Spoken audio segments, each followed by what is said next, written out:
and keep paying for it. Like, where's the money from if they're not working? If they're not working, this is the kind of people unless this is a place of retired millionaires at 20, 30 years old. Really, everyone's just drinking and eating all day. No one's working and they're paying. It's like, how's everyone got the money? So that's another story. My point is, if you just, let's say, lay on the beach. Some people say, life's, like, what could be better just to go and lie on the beach? Let me ask you, how many days in a row of lying on the beach till you start getting like, it's after shower, man? Now, please don't tell me like months. Because it shouldn't be. You know, we're not a dog. The dog can go and lie on the beach and be very happy. You know, we are an neshamas. We are souls. We have a soul in us. That soul in us, if you don't feed the soul, it's going to be unhappy. The Ariach Kadosh says, do you know what depression is? Says the Ariach Kadosh, depression is your soul isn't happy. You're not feeding your soul. You're not nourishing your soul. Interesting. Think about it. You can have all the money. You can have all the attachments, the material, but sometimes you can be really down and depressed. Why? Says the Ariach Kadosh, because you're not feeding your soul. You're not feeding your neshama. We need to find balance. When you find balance, when you've got shleimut, when you've got wholesomeness, then you can be happy. Next step. Some people think that money is going to make you happy. How many people think, oh, I only have that amount of money, I'll be happy? And people really think that.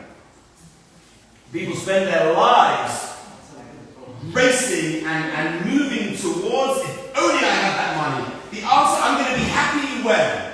I'm going to be happy when. So I'd like to give you a little parable. It's not true, but it could be true. And the parable of the Baal Shem Tov says, I'm going to make it like 2024 Baal Shem Tov style. And this is, I think, what the Baal Shem Tov would have said in 2024. He said there was a king. Let's call him King Charles. And King Charles he's the king of England. He's got everything. He's the king. He's the number one. But he's really down and depressed. In fact, I'm sure you know, we should have a report him up. King Charles got diagnosed with cancer last week. He should be healthy. But more than that, not only is his health, he doesn't have his health. You know, he's got a son called Harry. And Harry's not speaking to him because he married Meghan. So Meghan doesn't really like Charles much. So there's a whole balagan, there's a whole broigus in the family. So Meghan was like chucked out the WhatsApp royal family group. And Charles is really, he's physical, he hasn't got he's got Buckingham Palace, but he hasn't got family happiness. You know, every night when he sleeps, he sees Lady Diana coming to him in dreams, saying, so he's messed up. Poor guy, he's traumatized. He's the king, but he's not happy. So one day, the king says to Harry and Meghan, he calls Harry and Meghan and says, listen, you've caused me a lot of upset. You've got to make it better now. You've got to find the solution to me. I need happiness in my life. I'm really not happy. I'm the king, but I'm not happy. Find happiness. So Meghan, who's done a lot of very deep mystical stuff in LA, she said to him, I've heard, Danny, that if we find the happiest person in the UK and we take their shirts and give it to you, then you'll be happy. So the king said, that's great. Go on, I'll give you a week. And then if you don't, I'll give you a head. So that was it. They went off for a week to find the happiest person in the UK. So if you were thinking about how are we going to find the happiest person in the United Kingdom, I did it just now. I looked up the Sunday Times rich list. There's a rich list, the wealthiest person. So, for a start, a lot of the top 10 are all Russians. So then Harry and Meghan knocked on, a guy called Abramov, there was a Roman Abramov, there was Michael Friedman I saw on the list, there's nothing on it. And they're like, you're the richest people. Are you the happiest guy? Said, us? We can't even get our money. Right now, because of your government, we've never been more depressed in our lives. We've got all these billions, we can't do anything with it. We've been, because of Putin. So they're not happy. So the Russians, the billionaires, they're not happy. And they start going through, there's one of the richest people in England, there's a guy called Sir Jim Ratcliffe, who's worth, I looked up today, 29 billion. You'd have thought he's happy. They went to see Sir Jim and they said, how happy are you? He was joking. I just bought Manchester United. It's the biggest headache I've had in my life right now. They're rubbish. The team's rubbish. There's the biggest balagan there. I'm not happy. And they started realizing that the wealthier people were, the less happy they were. And they're now trying to find some happy people. And everyone they go to, they realize the whole of the United Kingdom is on Prozac. Everyone's on antidepressants. Everyone's got anxiety problems. Everyone's seeing therapists. Nobody's happy. So they really thought, oh my gosh, we're going to go back to daddy now. I'm going to tell him, sorry, there's not one person in the UK is happy. Not even one. We're definitely not happy. So we kind of our shirts. And as they're walking back to Buckingham Palace to see King Charles, 2 in the morning, they see this guy in the street singing at the top of his lungs. Long live our gracious King. He's singing in the middle of the night. He's just singing and he's having a laugh and he's dancing. And then, oh my gosh, I think he's really happy. And they finally make contact with this crazy drunk in the middle of the night. And they say to him, are you happy? He goes, oh, happiest I've ever been. They said, great, can we have your shirt, please? He says, you can see I don't wear a shirt. I don't have a shirt. I don't own anything. I don't own anything. Says the Baal Shem Tov, listen to this.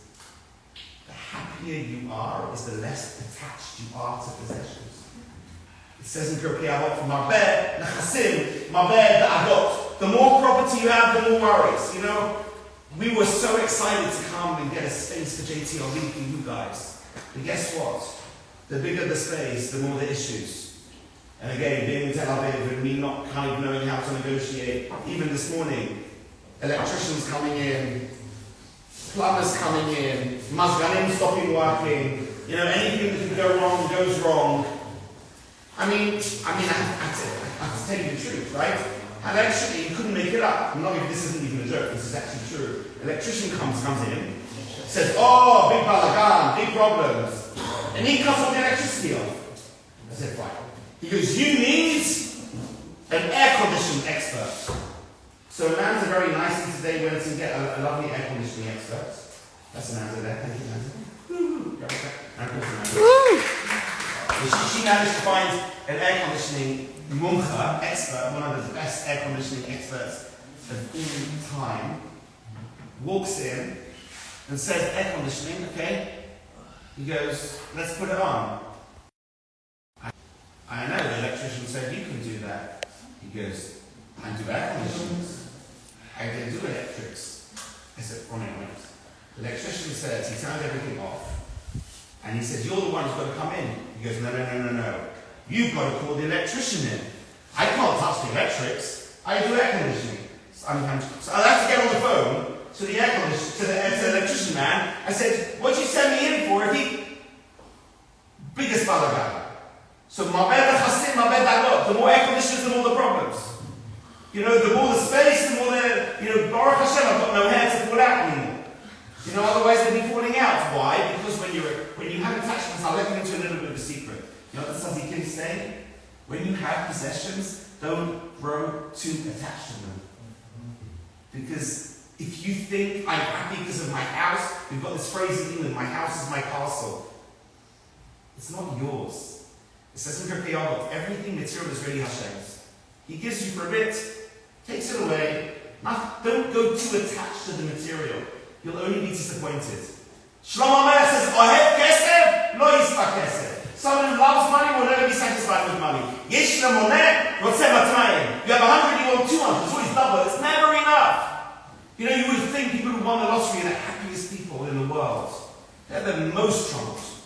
Maybe they get like a week before all the parasites start coming out of the woodwork, and all the breakups start, and all the divorces start. Money doesn't make you happy. Possessions doesn't make you happy. Happiness is something much more within. But here's the idea that I want to share with you from the Baal Shem Tov. He says, how do you really achieve happiness? You have to learn to hear your neshama. Mishenechnes adar, mabem b'simcha. You've got to learn to see Hashem in your life, to feel your soul, to listen to your... Do you know when your soul's happy? It's like your stomach. People know when your stomach's hungry. It starts rumbling. You ever heard the rumble of your stomach? Have you ever heard the rumble of your soul? How do you hear the rumble of your soul? Says the Baal Shem Tov, a really nice mashal. He says, imagine there's someone who wants to make a big party in the street. There's a phrase for it. Like a flash wave or something, what's it called? When everyone's like dancing. Flash wave. Thank you, Benny. He wants to make a flash one, so he takes his big stereo out, puts the music on. You can imagine it happens every day at the beach down there, right? You put the music on and he starts dancing, and everyone starts dancing, and he's got 1,000 people dancing in the street. And this guy from the Opera Hotel comes out, who's deaf, and doesn't understand why everyone's doing weird dancing in the middle of the street at 2 o'clock in the afternoon. Says the Baal Shem Tov, we're all that. You see, if you can't hear the music, you can't understand what people are doing. My friends, can you hear the music? You know, Wi-Fi codes, I think it's such an interesting concept. We've got a Wi-Fi here, and by the way, the password is I love Hashem. So now you know our password. Capital I, capital H. But here's the point. If you didn't know the password, you couldn't connect. What's the password to hear the rumbling of your soul? What's the password to feel Mishanichnas Adar Mabim Simcha? That's the question you've got to ask. How do you hear the music? My friends, it's very, very simple. The way you hear the music is called Torah Mitzvot. That's why Hashem has given us Torah. For the Jewish people, He's given us 613 Mitzvot. Shabbos isn't meant to be a day to restrict you. It's a day to empower you to hear the music. Hashem blessed me to know, almost like when Shabbat is coming in, before Shabbat comes in, my soul does like somersaults. My neshama like goes on fire before Shabbat comes in. It's like I feel different physically if it's Shabbat. And I'll give you a proof of that. There was one Shabbos in Poland. I told you I'd take groups to Poland. And it said on Shabbat Nuach that Shabbat came in at 4:32 and I went to Auschwitz and then I came back and I was in the shower. I think it must have been about 4:16. I thought I had like another 17 minutes left, and all of a sudden my soul is like, Shabbos! I felt in my essence, Shabbos was in. I'm like, I've got to 4:32. Why am I being so strong in Poland? Chill out. And I was like, no, it's Shabbos. I knew it was Shabbos. And I had to leave my hotel room with all the lights on, with all my muksa stuff out, and I didn't understand. So I went down to speak to the rabbi, and I said to the rabbi, what time is Shabbos in? And he goes, I came in at 4:16. I already extended the 17 minutes because I knew we were going to be running late. So like my neshama was in tune. I knew when Shabbos came in more than the luach. That's how all our souls should be, right? That's what it says. If you can't experience in your emotional essence, when Shabbat and Yom Tov come in, you're not tuned in. You're not hearing the music. We've got to learn to hear the music. Once you start hearing the music, you can allow your neshama to start allowing that simcha which is within it to start filling you up. You know, Yirmiyahu Hanavi wrote down the Megillah for Eicha, for Lamentations, one of the saddest episodes of all. He foresaw the destruction of the Bet HaMikdash. But you know what? You can only be a Navi and see prophecy if you're besimcha. How can it be that Yirmiyahu Hanavi had happiness when he was writing Eicha? The answer is you can. The answer is we have the capacity to, even though we can go through physical pain, I bet there were tzaddikim even in Auschwitz, the 1,000 of Rabbi, probably had moments of simcha there. Because even if you're in physical pain, it doesn't mean you can't be in spiritual alignment to Hashem. And when you're in alignment to Hashem, when you feel Hashem is hugging you and with you, the soul is full of joy and full of happiness. That's why you can go to the gym, for example. I can see someone like Rabbi, he's a nice fit guy. She's done a lot of working out. How many times do you go working out and you're in pain but you're happy? Nachon? You know, once I thought, let's go and get a fitness trainer, Rabbi. So I went and got a fitness trainer. And he said, should we do stretching? I said, well, I can do stretching, sure. It's the most painful thing ever. Are you joking? I didn't go stretch. I was in agony. Like, why would anyone want to do stretching? But apparently he said it's good for you. And you should be feeling joy, so I didn't. But I think some people who really love that kind of thing can be in physical pain and be happy at the same time. It's not a coincidence, it's not a contradiction. Because your soul is where happiness comes if you're hearing the music. But I want to go to the next level. Let's go to the next level.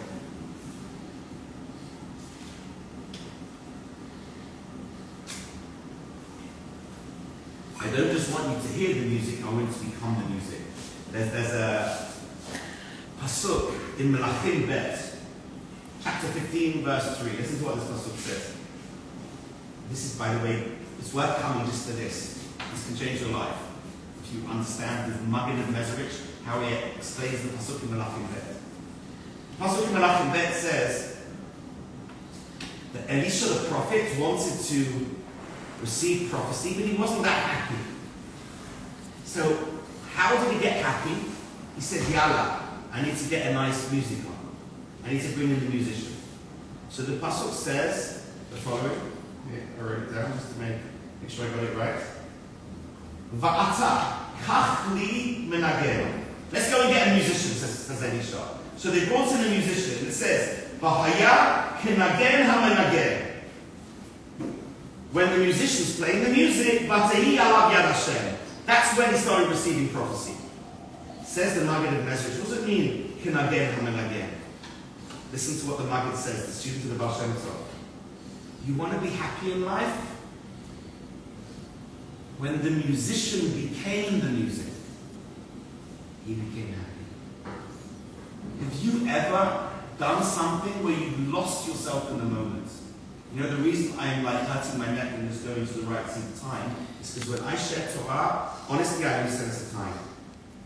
I could easily do it for 3 hours and then my wife would tell me off. So I don't.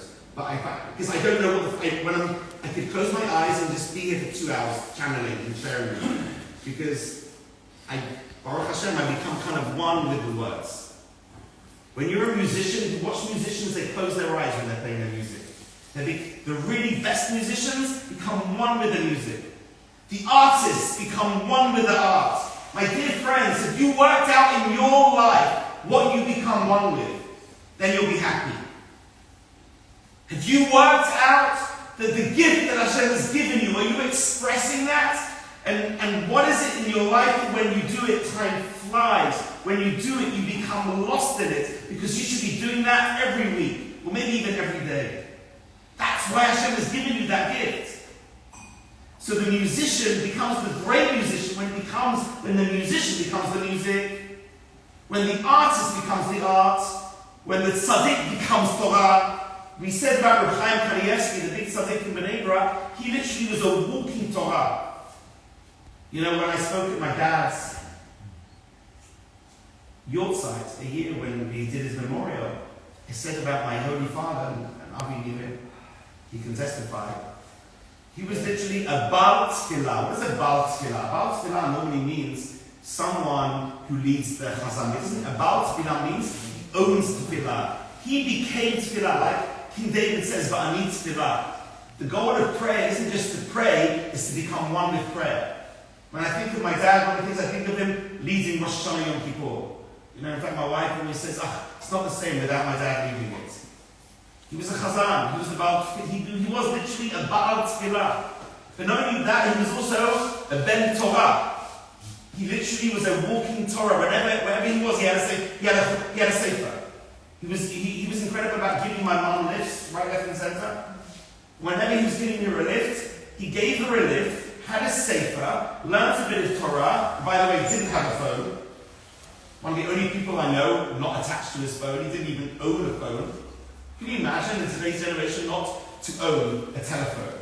He managed not to own a telephone. He did very well in life, thank God. He was very busy, very successful. You don't need a phone.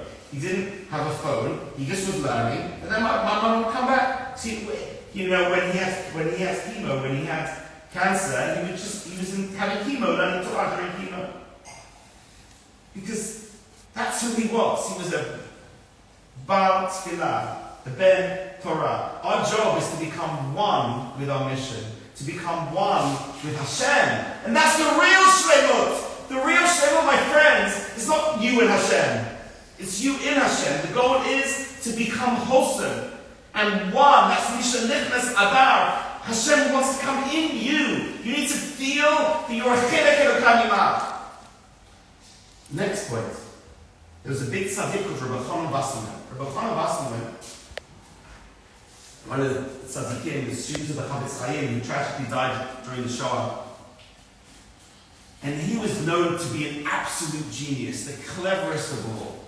And he grew up with a friend, who the friend became one of the leading lawyers, and Rabbi Wasserman became one of the great yeshivas. So there was this meeting 40 years later when the two friends met, and the lawyer, who's very wealthy, very, very wealthy, and he knew Rabbi Chanan was even cleverer than him, he couldn't wait to go and meet him and see his kind of castle and see his greatness. And the lawyer couldn't believe his eyes as he went to this little hovel. He heard where he was, and he saw a little room, tiny room, and that's where the great tzaddik was living. He had a chair, he had a table, he had a bed in the corner. And the lawyer's looking at him and said, "This is what you've achieved? Like, you're cleverer than me. How can you be happy with this?" And Rabbi Chanan was so kind, was so nice, didn't want to talk to him at that point. He said, "Let's talk about you." And they talked about him and they had a great time. Anyway, listen to this. Listen to the genius of Rabbi Chanan. He took him back home at the end, so he went to say no. He went to say goodbye at the station. And as he goes to the station, Rabbi Chanan saw, "This is my chance.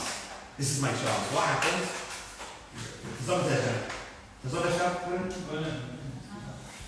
He said like this.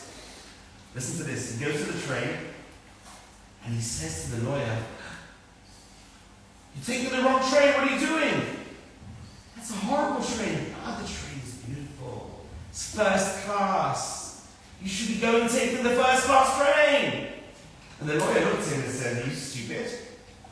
He goes, "That train's going in the opposite direction." So Rabbi says, that's the answer to what I'm saying to you. There's no point living in luxury if you're going in the wrong direction. Listen to this mashal. I thought of a mashal to help us. Imagine you have got a very, very, very important wedding of your family member, your child's wedding. And the wedding is tomorrow, and you've got to catch the last flight there. So you go on the plane, you get in the plane, you're traveling first class. You've got the nicest, beautiful, you've got a whole first class space, and you've got the waitresses, and you've got it all. And then you realize 5 minutes in, you've gone on the wrong plane. You're going in the wrong direction. You're not going to make a wedding. Let me ask you, how pleasurable will be that first class experience? I bet you it will be hell on earth. You'll be sitting first class, crying your eyes out. You won't be enjoying the luxury. Can't believe what a stupid person you were to go on the wrong plane, going in the wrong direction. Or conversely, let me ask you another question.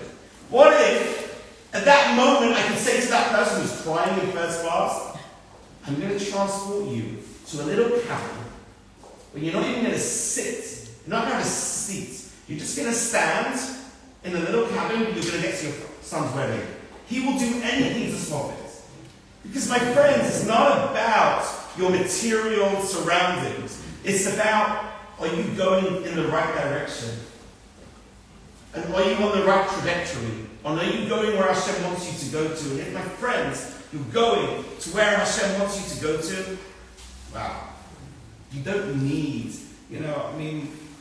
living in London all our lives, I was always thinking, there is no way I'm going to ever want to downsize to, you've got a nice house, and you've got a garden, and you've got 5 bedrooms. Would we really come to a little apartment here in Tel Aviv where you can't wave a cat? and no garden, and for me, I'll be honest, one of the hardest, no car, for me, for years, even to go to my news station around the corner and be kosher to get in the car to go. All of a sudden, would I have ever dreamt of doing that? I can tell you, Baruch Hashem, we've never been happier. With a small possession, no car, but we're in the land of Israel, with you guys, building something special and unique. Mamash, 100%, we're exactly where Hashem wants us to be right now. So yes, we don't have cars, and we don't have a 5-bedroom, and we don't have a garden. Kol tov. Very good, better. Because when you're going in the right direction, that's what can bring simcha. And the final point I'd like to share with you, to help you get to this level of happiness, is the following.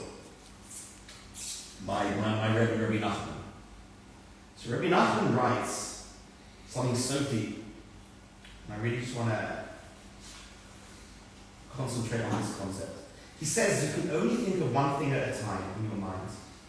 A lot of people who are unhappy, a lot of people who are sad, a lot of people who are depressed. Rabbi Nachman says, first of all, change your thoughts. Because you can only think about, you can't think of your depression thoughts and a happy thought. So just change to something which isn't the depressing thought. Change your thoughts. He says, you can control your mind the way you control a horse. If you want the horse to go right, go right. If your mind's thinking of sad things, think of something happy. And then he says, what happens when it's really sad? I mean, hello, October the 7th, really sad. How can we even smile? So listen to what he says. It's so deep. He says, you know what sometimes you have to do? Sometimes you have to close your eyes and look inward. And don't look what surrounds you. When we say Shema Yisrael, we close our eyes and we put our hands over the eyes which are closed. Why? Because sometimes you'll see more light in darkness. Sometimes to look what surrounds you is just going to bring you down. So don't look around you. Look within you. You create the scenery. You create the light. You create the trajectory. If people outside are doing one thing and it doesn't work, when you do, you change the rhythm. And you can do that by not looking around you, says Rabbi Nachman. And I've got some examples for you. One example. There's a great rabbi called Jonathan Rietti who told me this example. He talks about happiness. And he says, you can have people who went through absolute trauma, but they can still, even through the trauma, retain happiness. And he said, I'll give you one example, says Rabbi Rietti. He goes, he was in a hospital once. And there was a woman who was there who had just been Rahman al-Islam gang raped. Trauma of the highest order. And he was watching when the specialists and the nurses went to her and said, we're here for you. This is our numbers. You've gone through a terrible trauma. We're here to talk to you. And he saw her say to them, I'm absolutely fine, may I just go home? And they said, I think you're just in denial. We understand that. But wait. She goes, my body experienced it, but my mind wasn't there. My soul wasn't there. I managed to protect myself, and it was there. And Rabbi Nachman talks about that. That if we don't put our minds in that experience, there's a great son called the Mojitzer Rebbe. The Mojitzer Rebbe, who I think, used to live around the corner here. One of the Rebbes, the old Mojitzer Rebbe, once legendary has it that he had to go through a very dangerous surgery, a very painful surgery. In these days, we didn't have like general anesthetic and a local anesthetic. They were giving older guys, someone like that, they died. So you know what he did? He said, do whatever you need to do to me, I'm going to be fine. And they said, no, Rebbe, like what we need to do could kill you. He goes, you can do what you want to my body, my mind won't be there, don't worry about it. During the operation, the Mojitzer Rebbe composed a famous song of 36 stanzas. He just went to singing. He went to his thoughts. He experienced, he lived in a spiritual domain.